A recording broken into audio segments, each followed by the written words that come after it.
Another way that you could be eligible, and again, this all applies to your service-connected disability. If you have surgery with severe post-operative residuals, such as an incompletely healed surgical wound, a stump from an amputation, therapeutic immobilization of one or more joints, application of a body cast, oh my goodness, we're talking big stuff here, or the necessity for house confinement, you can also get a temporary 100% for the period of time that these post-surgery things go on with you. Let's speak about those a little more detail now. The house confinement, again, is a medical decision that your physician is going to write basically on a prescription pad saying you are not to leave your home. You're basically homebound. That's right. No driving, no bicycle riding, no motorcycle riding, nothing. You're homebound until the doctor gives you a release medically that it's clear for you to resume a higher level of daily activities, if you will. Okay, so they are eligible so long. Again, to preface all this is regarding a service-connected disorder. That's right. If it's just surgery for something you've never been service-connected for, that this would not apply. Exactly. And you mentioned also the convalescence, but what were some of the other points you made there? Immobilization or incompletely healed surgical wound. For instance, this applied to me actually after one of my many ankle surgeries. The bone, after the month had passed that I was offered convalescence, of course it's service-connected, they noted that the ankle bone, the large talus, was not healing. And it took 7 months. I was eligible for pay at the 100% rate for that entire period until they had x-ray evidence saying that the wound had healed, that the bone had grown back together. Well, there's a great example in why you need to know this information, because I guarantee you this is down in the hidden recesses of VA benefits that a lot of people are not aware of. And don't count on a VA physician to be telling you this stuff. They probably don't know. They're doctors. They don't know it's a benefit. Exactly. And as far as the administrative staff at the VA, they're not going to pull your file and say, gee, we need to check and see if Mr. Joe Veteran has had that wound healed or not. You have to stay on top of it. That's right. And you've got to file, and that's what we're there for. You can reach us at 321-633-2012. What number is that? Where's that go? That goes direct to my office and our team, and we're there to help you out. Stand by to help you with professional, nationally accredited service officer help. And we're there Monday through Friday. I would advise calling first so we can advise you of what kind of evidence we might want you to bring with you, so hopefully we can get it all done in one trip instead of 2 or 3 trips. And can I butt in here for a moment? Yeah. When you call to get the advice as to what you need, whether they're medical reports, Glenn and his staff are always going to tell you to bring your DD-214 if that's what's required. But keep in mind there's only Glenn and 2 other service officers and a work study secretary or 2. So be patient, please. They will return your call. But you guys are swamped every day, day in, day out. Yeah, and thanks for putting that in there. That's very helpful for us because we are swamped. I think we had one slow day through the whole Christmas period. And then the next day we paid for it. So, exactly. No rest for the weary. Yeah, but we don't mind, because you love what you do. That's right. We're making it happen for our brother and sister veterans, their families, and surviving spouses, as the case may be. Exactly. So you want to work and track your claim through a credentialed service officer like Glenn or another county veterans office here in Florida. Yeah. Or wherever you're listening, you want to do it that way. Exactly. Yeah, and if you're listening in another state, the best way to find the county service officer is not to go look for V in the white pages, because that'll get you the VA phone number. Which is federal. That's federal. You want to look at first county, ABC County, and then under that county, look for Veteran Services, and that's where you'll find the number to your county service office. So if you're in King County up in Washington, go to county, then look under the V. That's for right. veterans, and you'll get directed there. If you're in Polk County, Iowa, same thing. You want to look for county, and then look for the Veteran Service Office. Oh, absolutely. And so the first 2 ways that you can get Temporary 100% was the one with surgery with 30 days or more convalescence, again on a service-connected disability related to it. And the second is severe post-operative residuals, body cast, stumps from amputations, and other not desired situations, but it happens. It does happen. It happens. You want to make sure you get compensated, because what are we talking? Let's say somebody's 20% for a low back disorder and they go in for surgery and they're put on convalescence leave. What's the difference between the 100% rate approximately and his or her 20%? Well, 20% rate's $250, give or take, and the 100% rate for a married veteran is $2,900 and change. So over 10 times that amount. Yeah, we're talking big difference. And the reason is because you're not going to be able to work by declaration of your physician or caregiver, and the VA recognizes this and is going to give you some extra money. Yeah, that's the whole purpose, because you're not going to be able to work as a result of the surgery. Right. Good information. Yeah, and one more. There's even one more. Wait, there's more. There's more. Immobilization by cast without surgery. This is a without surgery of one or more major joints. So I'm thinking knee. Yeah. Or maybe shoulder. Shoulder. I don't know how they'd cast a shoulder, but you know what? If they put an I'd say don't assistive cast device, a shoulder. Okay, there you go. The idea is the doctor's going to prescribe it, then you need to chase off to a legitimate credentialed service officer to find out how you can file your claim. Yep. So if you've been casted for something that's service connected, come see us and we'll see if we can't figure out a way to submit a claim for that, or if it fits in within the criteria. If you've had surgery for any service-connected disability, and don't worry about initially, if you remember, if you got 30 days convalescence or more, you'll know if you have these severe post-operative residuals. Right. The thing is, if you've had surgery to a service-connected disability, come see us. You're probably entitled to temporary 100%. Now, Glenn, let's say somebody is housebound. Their doctor orders them to go from the healthcare facility right to their home and stay there until they're healed. How can they facilitate a claim? Obviously, folks, you want to get it introduced as soon as possible, because it's going to be payable the day, the first day of the month. Post-surgery, and then the first day of the month following that. But they'll backdate it. They'll backdate it to the doctor's orders. Yes. So that's important to get the claim in as soon as you can, just to get the money in your pocket sooner. But it's going to be post-dated from the doctor's orders date. Yeah, exactly. And to follow through, which was an excellent point you're making there, if you're housebound, how are you going to get all this done? How? Well, you can. We'll work with a friend. We'll work with your spouse. We'll work with one of your family members. Even if we have to get down to mailing the stuff back and forth, we can do that. We'll find a way to get it done.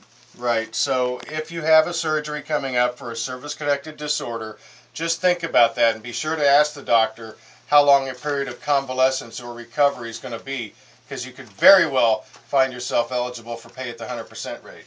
That's right. And last little point on that subject is that if you start off and they say 60 days convalescence, and at the end of the 60 days they say no more, 60 more days convalescence, you can continue to extend that so long as the doctor's prescribing convalescence leave for you. Exactly. Point well taken. So just keep that in the back of your minds. Again, that's why we ask you to jot down a note or two, because we've always got information like this. You ain't going to find it anywhere else. Yeah, and for those in Brevard County, we're located out in the County Government Center, Bravo Building, first floor. Can't miss us. There's signs all over the place with arrows pointing Veteran Services this way. I got a better way. Just follow the throngs of people. Just follow the crowd of veterans as they're trying to sit in the little waiting room there. Excellent point. Okay, as usual, we want to shift gears here and change subjects, and I think, Garen, you want to lead us into talking about some employment issues for veterans. Exactly. And their spouses. And their spouses. I know you've got some great information on the spouses front, but I want to just mention we're hearing a lot about unemployment being so much higher among our veterans than the general population, their contemporaries. Say, let's just pick out an age category, 20 to 30-year-olds on the civilian side have a much lower unemployment rate than our military. The military is almost double Yeah, and that's the measuring stick. It's horrible. It is, and this is a kind of a first for our nation, coming from a. It's not post-war, but you figure Iraq is we've gotten out of there, so it is kind of quasi post-war situation here. Yeah, it's winding down to that total scenario. So. Well, there's lots of information there about this particular topic, which is out of uniform, out of work, and it's legitimate. The Labor Department is publishing all kinds of statistics. They're conducting studies to try and determine what the real reasons are for these unemployment factors with our military veterans. These are guys and gals that have served honorably in the United States Armed Forces, come back here after there may be multiple deployments to combat zones or anywhere around the world. They come back, and it's not an easy transition for them for a lot of reasons, but particularly because of the job front. There's just not a lot of jobs, and there's definite, and we'll get to this, there's a definite bias against our military troops. But I want to just mention real quick, a particular article in the Air Force Times recently cited the problem they're having in trying to help these vets get jobs and at least lead in that direction, because just to kind of paraphrase from this article, the powers that be, primarily the Department of Defense, have had difficulty in trying to administer benefit projects and programs such as and we've talked about this many times. We've pushed it for months, maybe even a year. Yep. Stop loss payments of $500 a month that failed to reach 45,000 vets simply because they couldn't be found. What couldn't be found was true leadership in trying to get that money delivered. So you're telling me 45,000 vets, if they did 1 month and they were owed $500 on this retroactive stop loss, folks, that's when they were held over against their will, basically, against their contract, because of, they needed that particular specialty. Held over 30 days or more. Yep, $500 a pop. Well, there's 45,000 vets. The program's over now. Yeah. They didn't get their money. Wouldn't you like to know where those dollars went? I mean, I would like to know. And it can be done, and here's how we know. Glenn and I, we brought this man to you before with the program, this is slipping my mind, Michael LeGrande, okay, what am I thinking of? PDR. Yeah. PDBR. Physical Disability Board of Review. There we go. Brain fade there. Yeah. The PDBR. Thank you, producer Kim. And the Air Force was the lead agency on this. Yes, and they're doing some good work. There were some 70,000 vets that were potentially affected and could have had their medical discharges upgraded to medical retirements. Right. And what was the number? Something like 50% were recommended. Oh, I think it was closer to 60% sticks in my mind that were recommended to be changed. And I think the military, when they got those recommendations back, the lion's share of those were approved. And a lot of those people were changed from like 10 to 20% disability, where you only get medical severance pay, to 30% or greater, where you get medical retirement, with all the bennies that go with that, the continued base access, pharmacy access. And for your family. The TRICARE. Yeah, and TRICARE up to a certain age where you go Medicare and TRICARE for life. So it's super important, and you've heard me talk about this before, a real favorite subject of mine. The military has been infamous for short-shifting these troops when they get off and giving them what a 10 or a 20, and the VA turns around with the same evidence on an initial claim and gives them 60, 70%. Right. So what's that mean? It means that the military should have gave them a higher rating, and it should have been medically retired. Then you have to go to the Board of Correction and Military Records, and you may or may not convince them. More likely you will not. More likely you will not, because I see them say things like, well, it's been a year since you got out, so the evidence is dated and it's no good, and that's, when the military did it, they were right. So if you fall into that category, just to kind of sum this up, from 2001 to the end of 2009, and you got lowballed at 10 or 20% and medically discharged, not retired, but discharged, you can go check with Michael LeGrande's outfit, the PDBR, Physical Disability Board of Review. You may get medically retired, which is a heck of a lot more benefits, like you mentioned, Glenn. I brought that up because he worked, his organization, Michael LeGrande, worked directly with the Veterans Administration and mailed out 70,000 plus. They found each of those people that could be affected. Yep. They're there. Don't tell me stop loss didn't work because they couldn't be found. That's baloney. Well, they have to be found because they had a percentage disability, so they're in the VA rolls. Oh, come on, this isn't brain surgery. Exactly. So those are the kind of things that we're fighting against. There's a bunch of money.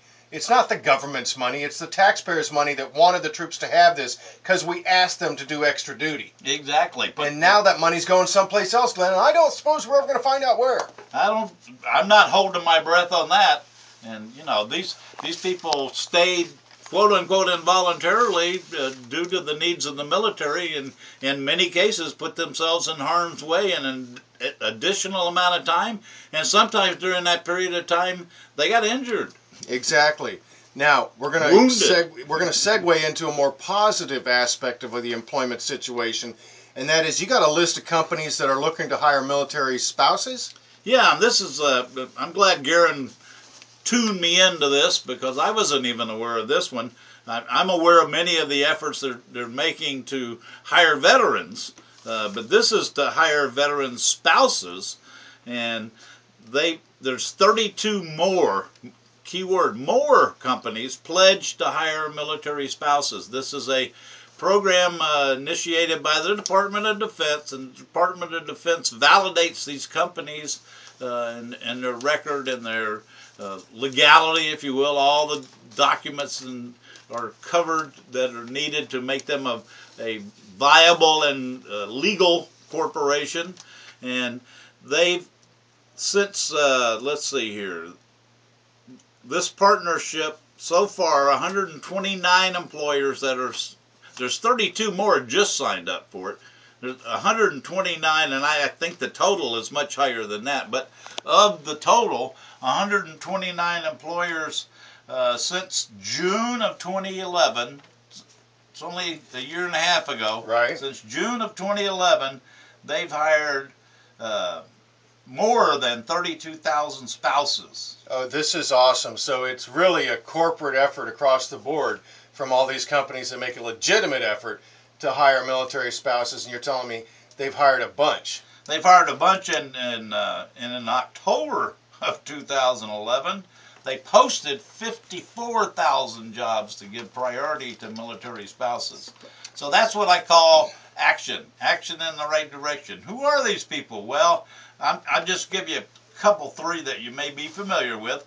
AOL, I think you're familiar with them. For sure. Blue Star Families, that's the families of World War II veterans. Dollar General, La Quinta Inns, and the bank that's taking over everywhere I look, Wells Fargo. Well, this is incredible. So this is news on the home front that's definitely positive for our military families, knowing that they're taking the time and putting forth the effort to identify and hire military spouses. Yeah, and especially when, in the case of reservists and guard, when they get pulled and deployed. Oh, yeah. Sometimes that's a huge financial problem for the family that's left behind. Which is another awesome segue into the fact that AVET Project is going to be supporting the 715th Military Police Company right here in Melbourne by O'Galley High School. This is a MP company that's going to be deploying for the third time to Afghanistan. This is a year deployment coming up on March 23rd. And as you mentioned, all those spouses are automatically going to have their income shifted more than likely in a downward direction. Oh, absolutely. And isn't that the outfit that has a horrendous unemployment rate for the members of the reserve unit there? Over 40% of the 200, there's only 200 soldiers there, 40% of them are unemployed or underemployed, and we serve these guys and gals breakfast whenever we can. We support their Christmas parties and things like that. So we run into them around the community, and we know for a fact that they're really suffering. So hearing about companies that are going to dedicate themselves is awesome, but keep that in the back of your head there. March 23rd, they're going to have the big pre-deployment party. AVET Project is going to do everything we can to give them a grand send-off and just be counting the days till they get back, because it is a 1 year, 365 day. You can go to avetproject.org, avetproject.org, click on the donate button, indicate in the comment that you want it directed to the 715th MP Company's pre-deployment party, and help us out with that. More news about that down the road. Yeah, MP stands for military police, for those who are not familiar. And now, getting back to the employer bias, I mentioned that at kind of the top of the segment. It's unfortunate, but, Glenn, you have spoken eloquently in the past about what it means to hire these brave men and women who have served in our armed forces, the skills and the talents they bring to the workplace. Yeah, that you're not going to find in their contemporaries in most cases, because you've got highly motivated, self-starting individuals who are problem solvers, and they're at the top of their generation. Right, and they're going to be responsible. They're going to show up at work on time. They're going to give you a full 8 hours for 8 hours pay. Yeah, as one of the generals said, and I always remember, they know how to show up for work.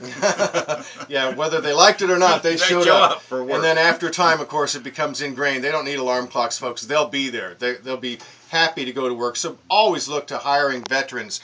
However, I wanted to mention it's kind of a double-edged sword, because such a high number of them are bearing these, what do we call, invisible wounds of war? Yeah, that's the way to put it. The PTSD. Post-traumatic stress disorders. A lot of employers, unfortunately, are taking the problems with post-traumatic stress disorder and the increased prevalence of it, and making a stereotype out of the rest of the veterans seeking jobs, and that's wrong. That's not right. It is, and even if they had a TBI, which is like a really bad concussion, all right, those are unseen wounds. They go to apply for jobs. This article out of the Air Force Times, the military has done a great job of saying if you've been through a traumatic experience, it's okay to come forward and get help. Well, that's all fine and good, but then the employers say, well, why is it you're making such a big deal about this PTSD business? And so they're using it against themselves, even though the DOD, Department of Defense, wants them to get the help. Then the employers are saying, yeah, but you're on meds and yada, yada, yada. Oh, yeah. It's a conundrum of the first class order. We got to find ways around it. We got to find ways around it, and I think that lies somewhat in the medical community on the psychiatric side of the house, can help out immensely by allaying the fears of these employers and giving them the straight facts about, I know plenty of people got good jobs and they have post-traumatic stress disorder. Friend of mine's 2 sons just got out of the Marines. They've been deployed 3 times each. Both of them have got post-traumatic stress disorder, and they just got great jobs in a bank. There you go. And the ESGR, who we've had interviewed, the judge from Tampa on the program before, Employer Support of the Guard and Reserve. These are agencies and outfits that really need to step up and kind of find ways around this, as you said, stigma or what have you. Yeah, and, it is just not a reason not to hire somebody, If it doesn't work out, then it's just like anybody else you hire that doesn't work out. You probably have a period of time when they first come in where they've got to show themselves, or they can be unhired, if you will. Rather like a probation period. Yeah, probation period, rather easily. So don't let this stand in your way. In most cases, the only way that you would know that they have post-traumatic stress disorders if the person told you, because it's medical information covered under the Health Information Privacy Protection Act. So you can't go look somewhere and find this out. Exactly. And folks, we're going to bring some great information to you in the new year. That's right. We're at the end of 2012. Wow. We've been on the air 3 years now here with American Warrior Radio. We so appreciate all the support you faithful listeners have given us. Spread the word, please. Quick shout out to Marty Gonzalez. Watch him on the military channel, American Ultimate Warrior, talking about his trip over to Fallujah. We'll be back again next year on American Warrior Radio. Thank you so much for your support. Always support the troops. And Glenn? As always, don't forget, thank a vet.